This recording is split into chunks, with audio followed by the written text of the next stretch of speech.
Chris Kael from Five Finger Death Punch here at EMGtv, and you've got 5 minutes with me.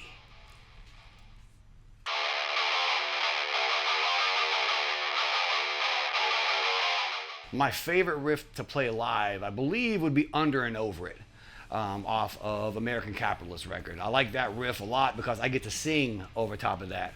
And my vocals are actually is what got me the gig with Five Finger Death Punch. They wanted somebody that could sing, play bass, and back up Ivan on stage. So a lot of singing I did before Five Finger Death Punch got me prepared for the role as a backup singer and bass player for Five Finger Death Punch. So I love playing Under and Over. It's super easy. It's just a whole lot of right hand. I like to say that I don't play bass. I beat the shit out of it. And that's a wonderful opportunity to beat the shit out of the bass for at least the length of a song. And the riff goes like this.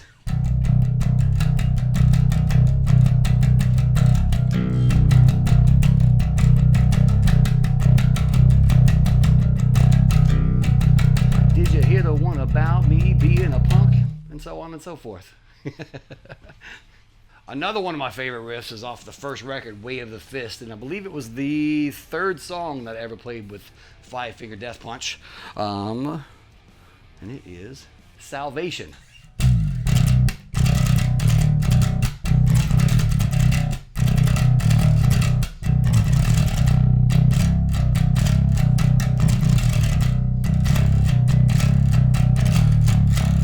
A lot of right, a lot of left. That was a lot of fun to play, and I get to throw my beard back and forth throughout the whole thing. Got to tie it up though, you heard that.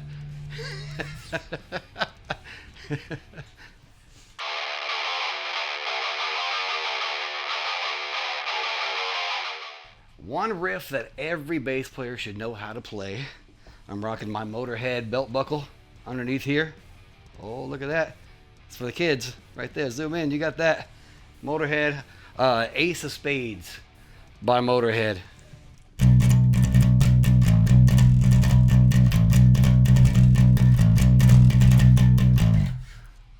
Starts off the song, crushes throughout the whole thing, and God bless Lemmy.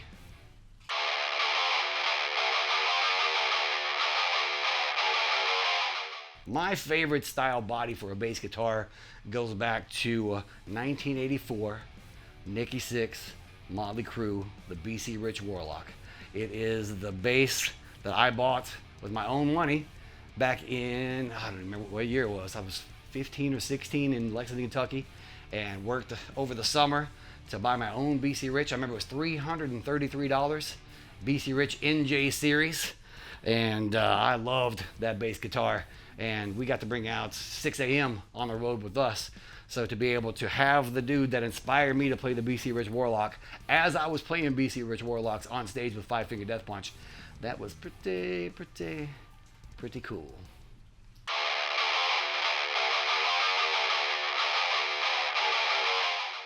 What was my most memorable recording studio experience of all time? Probably during the pandemic. I was doing a lot of writing, quite the crash during the pandemic, and had to turn what I was going through into a therapeutic purge. So I wrote like 15 songs during the pandemic. I was actually playing guitar for about 8 hours a day, bass a couple hours a day as well. So just throwing myself into writing music, doing lyrics, purging all that stuff that was within that I was going through. And through that purge, I actually got one of those songs on the last Death Punch record, F8, or no, was it Afterlife? I don't even remember now. That's how rough that pandemic was. The song's called Gold Gutter. No, it was on Afterlife. So on Afterlife, one of those songs that I wrote during that therapeutic purge, it was called And Hell Was You when I wrote it originally. I gave the instrumental version to Ivan. Ivan then turned it into Gold Gutter, and we still play that breakdown live at the very end of Welcome to the Circus when we're out on the road. So awesome to be playing those riffs that were written in a very dark time in front of all those people out there with Five Finger Death Punch, celebrating life, celebrating recovery, and all kinds of goodness.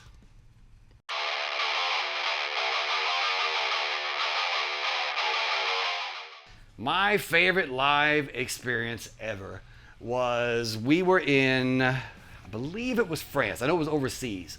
and we were doing 3 shows with Metallica. Now, James Hetfield from Metallica is like an idol of mine. You see, when I'm playing bass, I play it down on the knee. That's because of James Hetfield. Thought that looked cool. I wanted to be like James Hetfield. So we were in, I believe it was France, doing 3 shows with them.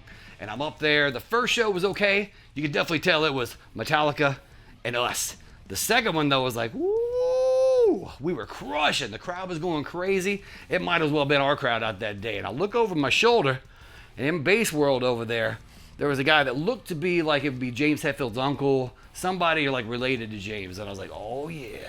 He's seeing this. He's going to go tell Papa Het about this one.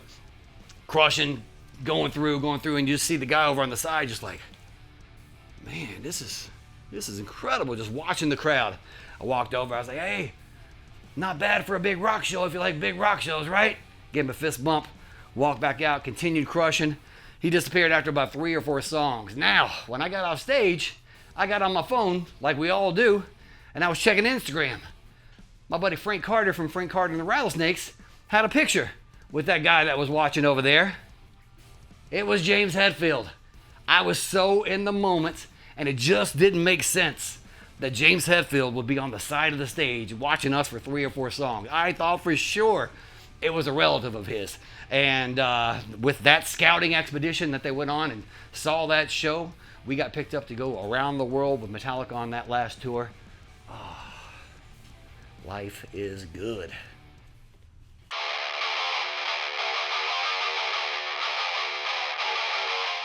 That one pedal for me, the one pedal I recommend for every bassist at every level, whether you're brand new, whether you are seasoned, whether you have a $5,000 bass or a $200 bass. The thing that's going to make that great equalizer, the SansAmp.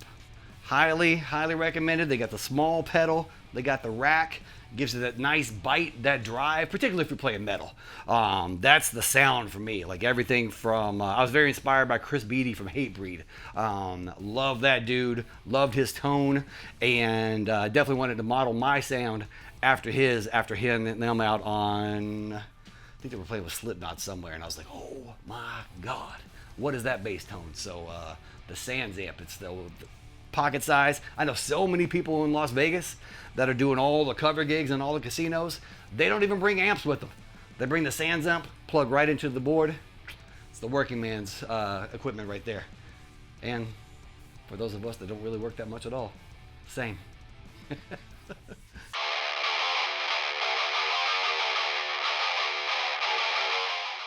Have I ever seen any bands cover our songs? I see it online a lot. Mostly European bands. They probably are filling in some of the gaps in those touring schedules. You know, we are an American band here in the States who have the luxury of traveling all around the world, but there are pockets of the world that we haven't yet been to. So there has definitely been bands there paying tribute to Five Finger Death Punch and playing some songs. I see some Wrong Side of Heaven covers out there, Under and Over It. There's a young kid named Hunter. If you go to Hunter Loves Metal on Five Finger Death Punch, I think that's what his handle is. He just put him playing outside of some baseball game or something. He was playing Dot Your Eyes by Five Finger Death Punch. I actually surprised Hunter one day. He'd made a trip out to Las Vegas and was playing on the Strip, tagged me in it. I was home from work that day. I went down, surprised him on the Strip, and watched him play some songs out in front of all those tourists out there. I actually saw that he was trying to raise money to get his own 7-string, and I know the people over at BC Rich very well, and I love this kid's work ethic. He was out there not working a job. He was playing guitar with his amp out in front of huge crowds, going to and fro from concerts, sports events, and I was like, that kid is getting his talent out there. So I actually gifted him a 7-string signature model from Zoltan from BC Rich over to that kid. And you can see that guitar right now with EMG pickups over on Instagram. I believe it's Hunter Loves Metal.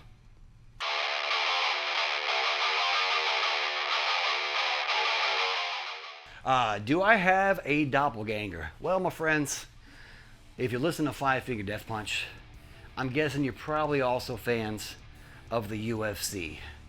there's a ref named Mike Beltran.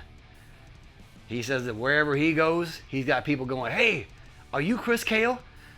And I've got people wherever I go, hey, are you Mike Beltran from the UFC?